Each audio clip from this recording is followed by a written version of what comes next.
ഒരുപാട് സന്തോഷം. കാരണം നമ്മുടെ ഒരു ഡ്രീം ആൻഡ് വിഷനായിരുന്നു സഞ്ജുവിനെ ടീമിലേക്ക് കൊണ്ടുവരുന്നുള്ള നമ്മുടെ ഓണറായ സുഭാഷ് ജിയുടെ ഒരു വലിയ ഡ്രീം ആൻഡ് വിഷനായിരുന്നു. അത് കൊണ്ടുവരാൻ സാധിച്ചു. അതിനുശേഷം വലിയൊരു ചലഞ്ചാണ് ഞങ്ങൾക്ക് വെയിറ്റ് ചെയ്തത്. കാരണം 23 ലക്ഷത്തിനാണ് ടീം ബിൽഡ് ചെയ്യേണ്ടത്. ബാക്കി എല്ലാ ടീമും ഒരു 50 ലാക്സിൻ്റെ പേഴ്സ് ഉള്ളപ്പോൾ പകുതി പോലും ഇല്ല. അപ്പോൾ അതിൽ തീർച്ചയായിട്ടും ഒരുപാട് നല്ല ഹോംവർക്ക് ചെയ്യാൻ സാധിച്ചു. അതിന് മികച്ചൊരു സപ്പോർട്ട് സ്റ്റാഫിനെ നമ്മൾ ബിൽഡ് ചെയ്തു. ഈ പറഞ്ഞ പോലെ ഡയറക്ടറായ CM Deepak, S Aneesh, Robert Fernandez, Muhammad Sanuth, കൂടാതെ ക്രിസ്റ്റഫർ, ഗബ്രിയേൽ, ഉണ്ണികൃഷ്ണൻ, എല്ലാവരും വളരെ പ്രൊഫഷണൽസായ ആ ഒരു എൻവയൺമെൻറ്റാണ് നമ്മൾ കുട്ടികൾക്ക് വേണ്ടി ബിൽഡ് ചെയ്തത്. നല്ല ട്രെയിനിങ് കൊടുത്തു, സ്പെസിഫിക് ആയിട്ടുള്ള ഡിഫറൻ്റ് ആയിട്ടുള്ള രീതിയിൽ ട്രെയിനിങ് കൊടുത്തു. ആ ഒരു ഫയറാണ് നമുക്ക് തീർച്ചയായിട്ടും ഈ ഗ്രൗണ്ടിൽ കാണാൻ സാധിച്ചത്. ഒറ്റ നോട്ടത്തിലൊരു ഈ സീസണിൽ തന്നെ ഏറ്റവും ബാലൻസ്ഡ് ടീമായിട്ട് തോന്നും. എങ്ങനെയാണത് ബിൽഡ് ചെയ്ത് ഇങ്ങനെ സെറ്റാക്കി?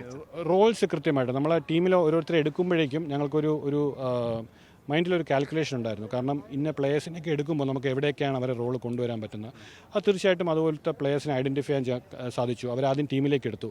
പിന്നെ അവർക്ക് കളിക്കാൻ സാധ്യതയുള്ള റോൾ നമ്മുടെ ക്യാമ്പിൽ കൃത്യമായിട്ട് അവർക്ക് ആ ഒരു ഫ്രീക്വൻ്റ് ആയിട്ടുള്ള പ്രാക്ടീസ് കൊടുത്തു.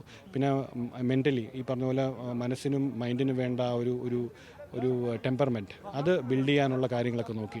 അപ്പോൾ ഇതെല്ലാം ഒരുമിച്ച് വന്നപ്പോഴാണ് തീർച്ചയായിട്ടും പടിപടിയായിട്ട് ആ ഒരു പ്രോസസ്സ് നന്നായിട്ട് മെയിൻറ്റെയിൻ ചെയ്ത് നമുക്ക് കപ്പിലേക്ക് വരാൻ സാധിച്ചു. കളി തുടങ്ങി കുറച്ച് കഴിഞ്ഞ് സീസൺ കുറച്ച് തുടങ്ങിയ ഘട്ടത്തിൽ തോന്നിയിരുന്നു ഇതൊരു ഫൈനൽ വരെ എത്താൻ പറ്റുന്ന അതിന് കേപ്പബിൾ ആയിട്ടുള്ള ടീമാണ്? പ്രോസസ്സിലാണ് ഏറ്റവും കൂടുതൽ ഫോക്കസ് ചെയ്യുന്നത്. കാരണം നമ്മൾ ഈ പറഞ്ഞ പോലെ നമ്മൾ ഗെയിമിനെ ഒരുപാട് റെസ്പെക്ട് ചെയ്യുന്നു, ഒപ്പോണൻസിനെ റെസ്പെക്ട് ചെയ്യുന്നു. പക്ഷേ നമ്മൾ ചെയ്യേണ്ട കാര്യം നല്ല പെർസെൻറ്റേജ് മുമ്പോട്ടാണ്. അല്ലാതെ വെല്ലുവിളിയും കാര്യങ്ങളൊക്കെ ആയിട്ട് നമ്മുടെ ഫോക്കസ് വെളിയിലേക്ക് പോയി കഴിഞ്ഞാൽ ഇതുപോലെ പ്രോസസ്സ് നന്നായിട്ട് ചെയ്യാൻ സാധിക്കില്ല. തീർച്ചയായിട്ടും ഓരോ ദിവസവും വളരെ നന്നായിട്ട് ആ പെർസെൻറ്റേജ് ഹൈ ആയി വെക്കണം. എന്നാൽ ആ വിന്നിങ്, ആ ഒരു ഫയർ, ജയിക്കാനുള്ള ആ ഒരു വാശിയുണ്ടല്ലോ, അത് തന്നെയാണ് തീർച്ചയായിട്ടും നമ്മളിവിടെ എത്തിച്ചിരിക്കുന്നത്.